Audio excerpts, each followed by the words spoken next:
juicy romance, okay? I'm trying to say, okay? Anyway, yeah.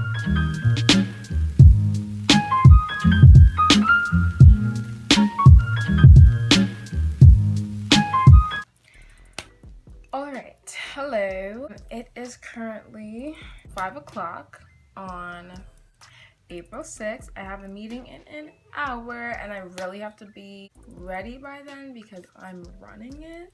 Here's the thing. I don't really understand why it still takes an hour to get ready in quarantine. It's probably because I'm talking to myself the whole time and like doing a fake YouTube video while I'm getting ready, which definitely slows me down. Also, it's not just makeup. That's what people are like, why does it take so long for you to get ready?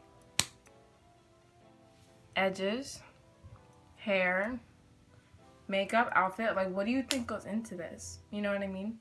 Anyway, this video is gonna be a little, not review, but like book recommendation, because for us black femmes, like, I know we bored. I know we on Instagram watching those natural hair YouTube videos. I mean, Instagram videos or YouTube videos. I know we're on Twitter, you know, on the Black People Twitter page is plural. I know we're snacking, you know, and all those things, like, yes.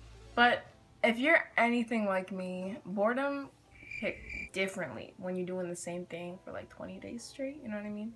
So I decided that I want to take this time in quarantine as an opportunity to grow, and like not in like a capitalist grow, like write the best-selling novel right now, you know what I mean, or like make $1 million so you have so much. No, I mean grow, like to build myself as a person, to center myself, to take this time that I usually don't have. I'm doing all those hyper-capitalist things in life, and I'm gonna do it now. So as an author, I think one of the most resourceful ways to grow is reaching through literature for different reasons. It could be for like, you know, finding a way to escape through fiction, or self-help through, you know, nonfiction testimonials, autobiographies, or just self-help genre books. It could be through exploring art through poetry, which is the book I wrote, which I'll be plugging. But yeah, like there's so many different benefits. Why am I still doing my eyebrows 20 minutes later? That's the issue. There's so many benefits to reading that are just absolutely irreplaceable. And when you have the time, i.e. now, like, bitch, do it. You know what I mean? Anyway, I first want to acknowledge, I know I look a little crusty right now, but hopefully by the time it's 6 o'clock, that won't be the case, okay? So hopefully we can help each other get there. So I'm going to be trying some products. Yeah, I left all my makeup at school, so little context, I'm back home right now in Florida. I go to school in Boston in packing because we have like a 3-day notice to get evicted from school because of COVID-19. I left all my makeup at school. So I had to buy some new makeup products. I'm kind of excited about it. So we're gonna see how this goes. Okay, so I have most of my stack of books right here. I'm not really gonna break them into genres, but I'm just gonna go by however the books are, you know, already laid out right here. Oh, by the way, these are the Juvia's Sticks shade plates. I don't remember what shade I am, but I just kind of looked on the website and I was like, you know what, that looks about right. Took a chance. It worked out pretty well. Let me put this on. I can't multitask too much. Oh, speaking of multitasking, I also have to like low-key kind of review the agenda for the meeting I'm going to at 6 because I'm running the meeting. So you're gonna see a lot of that, a lot of multitasking today, because our bitch is busy. Boss moves. Anyway, okay, so let's turn that computer on to go through that agenda. Okay, so the first book that I want to recommend is, okay, close your eyes, drum roll. When They Call You a Terrorist.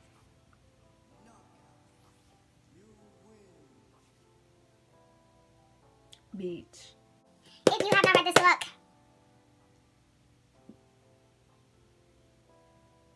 you know what? This is a judgment-free zone, so I'm not even gonna say anything about that, but just make sure this is on your Amazon list, okay? Like, this is such a necessary read. Can I just say that this book made me cry on 5 separate occasions? 5. And I'm not even emotional like that. I mean, I'm probably lying right now, but I'm not even emotional like that. That book, okay, so basically, let me give you some context. So this book is written by Patrice Concours. Don't know if I'm pronouncing that right. Hopefully I am. And Asha Bendel, with a foreword by Angela Davis. And it's just a beautiful memoir about how Patrice Concours is the co-founder of the Black Lives Matter movement itself. Yes, sis, okay? Period! Period! Period! Period! Period! Period! Period! And she kind of just talks about how she was inspired to lead that movement, how she was involved in that movement before it was a movement, her personal testimonies about mental health and the criminalization of it in her own family and that instability that comes with that and how it affects communities and the importance of community building and community policing rather than, you know, white man policing, if you know the difference, you know. Anyway, yeah, it's such a good book. It's so well written. If you thought you were woke before and you haven't read this, sis, you're lying. Get you some when they call you terrorist, okay? Perfect. I just keep looking crazier and crazier as this goes on, but you know what? It's fine. No judgment zone. We already established that. So the next book is called The Four Agreements. So I haven't already finished this. I'm actually on chapter 2, but just being on chapter 2, I can already recommend it. Like, sis, you need to read this. What are you doing? You know what I mean? This is by Don Miguel Ruiz, and it was actually recommended to me by one of my mentors. Shout out to Anna. Beautiful queen. She was like, sis, you need to read this because we're Libra sisters, and I know you're gonna appreciate it the same way I appreciated it because, bruh, like, basically, this book kind of takes you out of the, you know, everyday realm and introduces you to a new way of thinking that as Black femmes we kind of need to just keep our peace because people be trying us, you know what I mean? And so this book really just teaches you how to center yourself and be aware of, like, the bigger picture about how the world works and how people are only a product of nature and nurture, and how do you combat that, and how do you forgive others' flaws. Basically, it just makes you more aware of that and kind of talks about what it is to make an agreement with yourself and, like, how your mind works and the agreements it makes throughout your livelihood from, you know, birth to growing up as a child, and growing up into the real world and the belief systems that you develop based on your surroundings. I am having a lot of trouble summarizing it because I'm only in chapter 2, but I can tell you it is really insightful, and if you're looking for self-help that really gives you a bigger picture about how to keep your peace, like, this is the read. So yeah, The Four Agreements. There's like a whole series around it. I saw on Amazon there's also like The Fifth Agreement, you know what I mean? So like if you wanna, I mean, I'll let you know how it goes and if I'm gonna buy it, but yeah, it's good so far, so.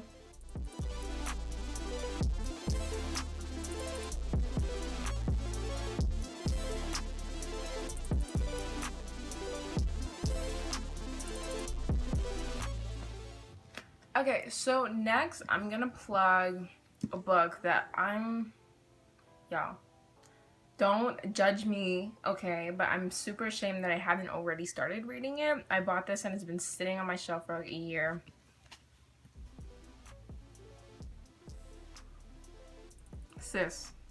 Sib.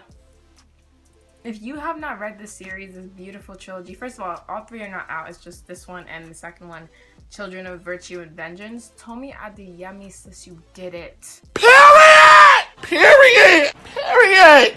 Period! Period!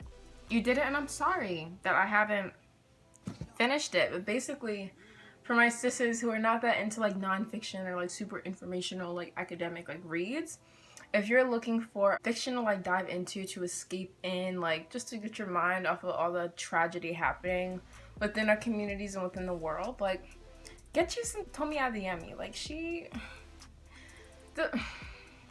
so basically what I've gathered from this book, without reading it but knowing that I need to, like enough for me to buy it, was that Tomi was inspired by the fact that in literature a lot of the time, especially like Black writers, like we barely see ourselves in literature. Like, we learn about Greek mythology, we learn about white stories and storytelling and famous white authors, and like the most marginalized it gets is like she white authors, you know what I mean? And like, when do we start to see ourselves in our own stories? There's a lot of inspirations that I've had in my own writing, and I'm sure Tommy has had. Personally, I love Toni Morrison. I love Maya Angelou. You know what I mean? Like some of the Bell Hook, like some of the OGs of Black femme literature. You know what I mean? But this is just something that's super modern and super engaging, and it's fantasy. You know what I mean about Black. Well, you know what? Let me read the little summary thingamabob. Oh my god, isn't it so pretty in the inside? Like what? I'm reading. I'm gonna finish it before quarantine. Watch me. Anyway, okay. So it says Zélie Adebola. First of all, the name. Does anything else scream Black besides that? Like, hello. Remembers when the soil of Orisha being a Yoruba deity, right, hummed with magic. Burners ignited flames, tiders beckoned waves, and Zélie's reaper mother summoned forth souls. But everything changed once magic disappeared. Under the orders of a ruthless king, the Magi were targeted and killed, leaving Zélie without a mother and her people without hope. Now Zélie has one chance to bring back magic and strike against the monarchy. With the help of a rogue princess, Zélie must outwit and outrun the crown prince, who is hell-bent on eradicating magic for good. Danger lurks in Orisha, where snow okay, I'm gonna have some trouble with the vocabulary, but whatever. Where snow leopaneries prowl and vengeful spirits await in the waters. Yeah, the greatest threat may be Zélie herself as she struggles to control her powers and her growing feelings for an enemy. Ooh, juicy romance. Okay, fantasy. Anyway, yeah, so first of all, is this foundation not slapping? Like, are you seeing what I'm seeing? So that's what this is about. I'm so excited. And she thick too with 7 C's, my guy. 7 C's, okay? Like, this gonna take me a while. That's gonna entertain me, okay? So if you haven't got it already, splurge, sis. Buy the 2 while you're at it. This one, Children of Blood and Bone, and Children of Virtue and Vengeance, like, go off. You know what I mean? Because it's definitely gonna be worth your time. I've heard a lot of reviews from other Black book nerds, I guess. So another book that I recommend that I unfortunately don't have with me because I left it at school is it's called Black is the Body by Emily Bernard. Or Emma Bernard, one of the two, but Miss Dr. Bernard, who teaches at somewhere in Connecticut. Yeah, I'm not quite sure, but she's a professor at a very renowned university who is Black, and she was at a coffee shop one night and a white man stabbed her. Right? And like it's what's so crazy is this book is about race and the experiences that she's had and she's had to own as a Black woman in her social class, in her career, in her body. But at the same time, like, how that experience changed her, even though it wasn't a hate crime and it wasn't race related, because this man who walked into the coffee shop like stabbed everybody. But you know what? This is so disorganized. Basically, it's an autobiography about this professor's understanding of Blackness as a Black woman, and you know, all the times and all the experiences she's encountered, which a lot of us have, that kind of made you question what it means to be Black culturally, physically, you know what I mean, mentally. It's a good read. So I definitely recommend it. Me still doing my eyebrows for the next 20 minutes. Crazy. Time check. 5:11. We're on good time. All right.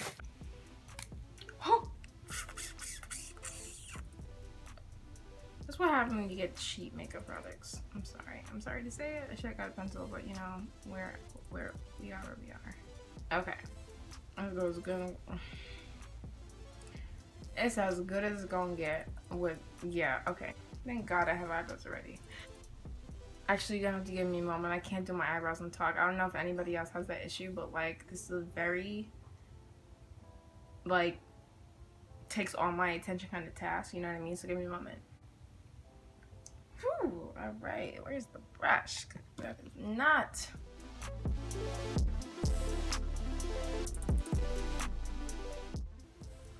Okay. Yeah, it's gonna be okay. It's gonna be okay. We at home. Ain't nobody looking at my face that close.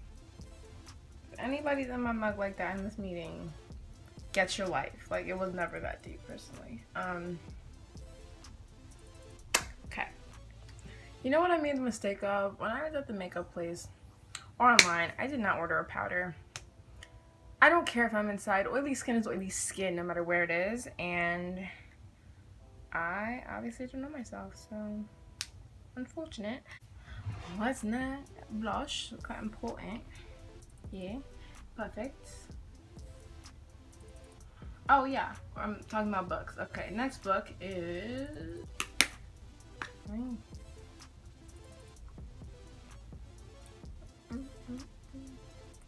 Okay. Well, I mean, I guess we should do my book.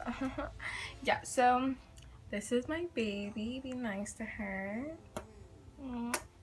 This is my book, my very first self-published book called Uneasy by Nisa Pender.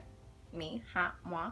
Yeah, I'm recommending it because I'm recommending books for Black femmes, and this is that. I'm first going to read the back of my booklet. I think I said it best here about what this is about, but I'll elaborate a little bit more, and I'll give you a sneak peek. Okay. Uneasy is an honest and artful testimony of a Black femme experience too often minimized. Period! Period! Period!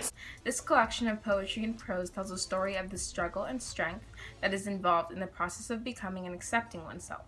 While one testimony cannot represent every marginalized story, it can serve as a stamp of Black existence that some might find relatable and comforting. So, yeah, this is a book. It's mostly poetry, but there are some prose pieces. I think something that's really unique is I break it up into 7 sections that are collectively broken up into 2 parts. So the first part is called Give Me Back My Body, and the second part is called All I Know Is the Skin. And there are some beautiful illustrations in here. This is one example. This is the first one in the book. I hope that was clear. I don't know. Hopefully it's clear. Yep. That was the first one in the first part, the first section. And this section is called Apologies Are Commodities.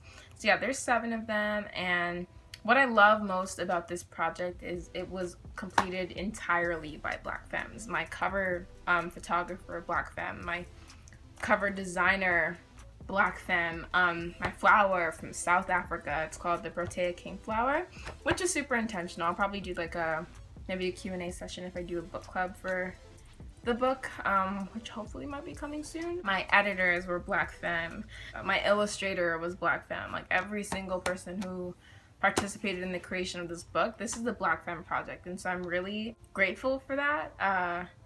And yeah, it's a good read. So let me see. I'm gonna sample one poem for you. Feel out what kind of first impression I want to make. Okay, so I picked Wellness. I don't know why I hesitated for so long in picking it because I know damn well it's my favorite poem in here. There's so many good ones. I mean, I know I sound so boastful, but I mean, if you don't love your own work, girl, like, said, like, what's good? Yeah, so I'm gonna read Wellness, which is on page 37. Okay.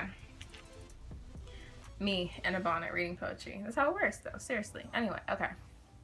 Wellness. I believe that this body is good. She is good. She is correct. She is just right.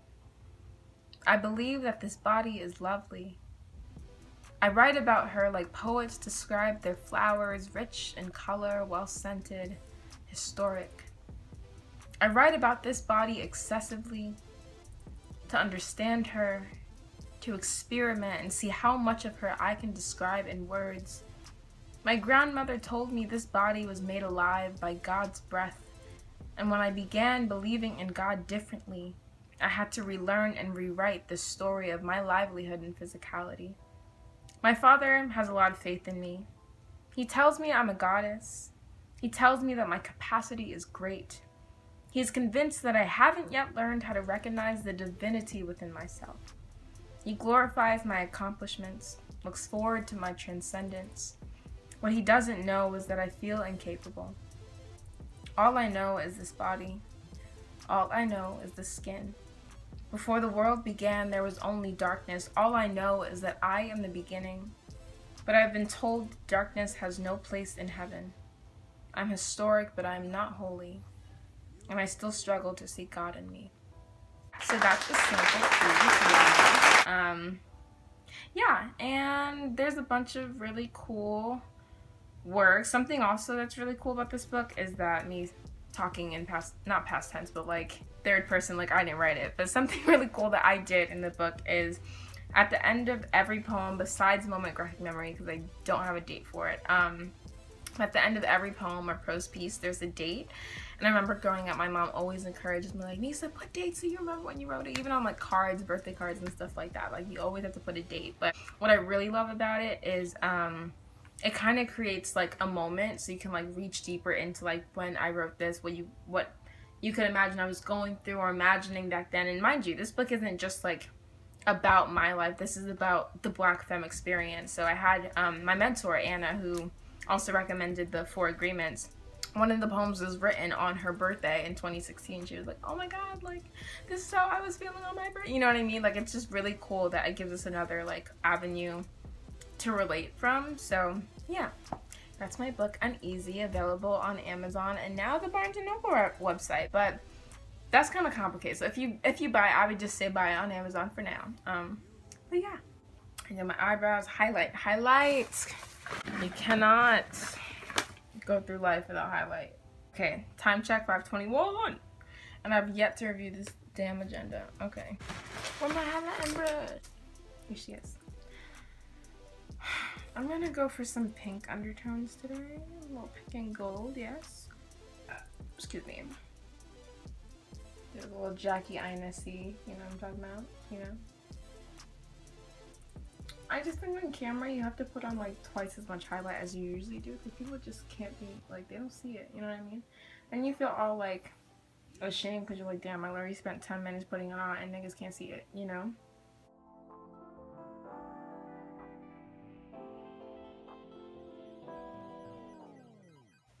Other side.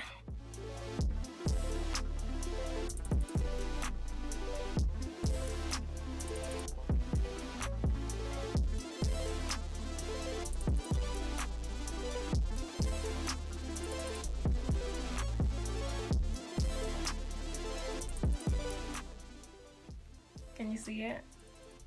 Me for the 11th time. Can you see it? Perfect. Okay, so,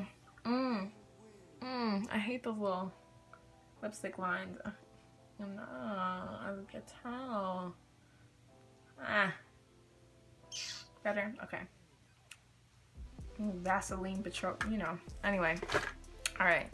So now we're gonna get a little experimental. We're gonna try another Juvia's Place product. Hashtag support Black makeup businesses. The Festival palette. This is what she looks like. These are the colors. Okay, close your eyes, drum roll. Like, this is... I'm trying to drum roll with one hand. Okay. Boom. No, I know I just slayed your life. I'm sorry. No, I'm actually sorry. I'm apologetic about it, but I did what I had to do. You know, it is what it is. Beach. This is beautiful. Anyway, so we're gonna see what we got to do. I want to say something light, but I'd be lying to you. So let me just start and see what happens. Anyway, okay, so my next book, The Subtle Art of Not Giving a Fuck. Mark Manson. Read it. First of all, orange is my favorite color. I don't know if you noticed, but like, this is the 4th out of the 6 books I'm about to recommend that are orange. If it's an orange book, it's not gonna not slap. You know what I mean? Like, rule of thumb. Like, if it's orange, like, sis, it's gonna slap. Anyway, so yeah, The Subtle Art of Not Giving a Fuck. This is something Black femmes really need to hear. You know what I mean? Like, we be saying it, we be talking the good talk, but low-key we care. We care a little too much. We a little too invested. You know what I mean? I think this is a super good reminder. Also, because the book is super redundant. Like, when you read it, as most self-help books are, like, it's not like a bad thing, but it just like constantly reminds you, like, hey, like I said 11 times ago, don't give a fuck. You know what I mean? Like, it's very...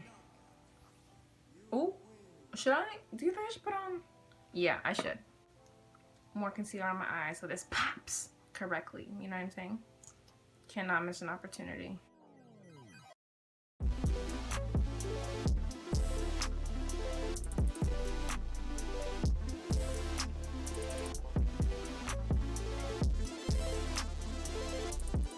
Much better. Perfect. Perfect. Perfect. Perfect. Highlight check. There we go. Okay. Yeah, the subtle art of not giving a fuck is like such a good reminder. Like, sis. You know what I mean? Like, but it was never that deep though. Sometimes I really need to hear that. Girl, especially if you got a man in your life. Not even a man, especially if you got a partner in your life. I'm just saying the men partners, like, they be really trying you sometimes. It's a good reminder that sis, he dumb, it's okay. You know what I mean? Or anything, like a boss that's trying you, a coworker that's trying you. People just love to try black femmes, bruh. Like, I think this is the only book that wasn't written by a person of color. Let me verify that real quick.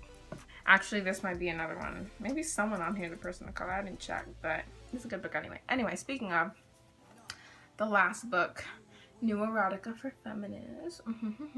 So I actually picked up this book and Black is the Body, actually, which I don't have right now. But actually, that makes 7 book recommendations, not 6. So I've given you 7 blessings, okay? Be grateful.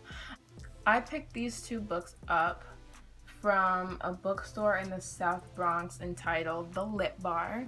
Lit for literature bar, because they have like a little sip space, you know, it's real cute. I'm actually looking to get my book in there after this whole pandemic is like calmed down. But I don't even know what I'm doing. I should probably think about this. I should probably think, what's the goal here, sis? You know, because I really don't have a mission here. I'll think about it. Anyway, but in the meanwhile, yeah, it's satirical fantasies of love, lust, and equal play. Okay. I mean, I started it, but like, you know how like sometimes you start a book and then you just like stop and it's been like 3 months, you know what I mean? You don't remember what it's about? Okay, let me read the back. There's a little, I think this is an excerpt in like the little, let me not get makeup on it. In the green, it says, he calls me into his office and closes the door to promote me. The way I can't read and I wrote a whole damn book. Anyway, he promotes me again and again. I'm wild with ecstasy. Okay, so yeah, it's exactly what it says on the front. Okay, y'all, this is like my 17th time trying to record this ending. My phone is giving me problems. But yeah, this was the final makeup look. A little bit of rose, a little bit of pink, a little bit of yellow right there. Okay, a little highlight still lasting. All right, it might be oil, I'm not sure. So, you know, if it is oil, it still look good. All that matter, okay? I tried to do my edges, but after 2 hours, she was like, no, ma'am. And I was like, I understand, it's okay. It's been a rough one. Yeah, this was the fit. Little crop, you know. Don't worry about what's going down there, because nobody was looking down there, okay, during the meeting. But it went well. And about the last book I was recommending, basically, New Erotica for Feminists, think of it as like R.L. Stine horror, but instead of horror short passages, it's like feminist romance where like women are being seduced, but they're in like their bosses, like in their feminist dreams, you know what I mean? Like, it's a vibe. So if you want to go check it out, check it out. Hey everyone, I'm so sorry the video cut out again, but I hope that you enjoyed it. This is my first, so hopefully it went okay. I know it was long, but make sure to like and subscribe, and make sure to comment what book you plan on reading first. And even if it's not mine, I won't judge. See you next time.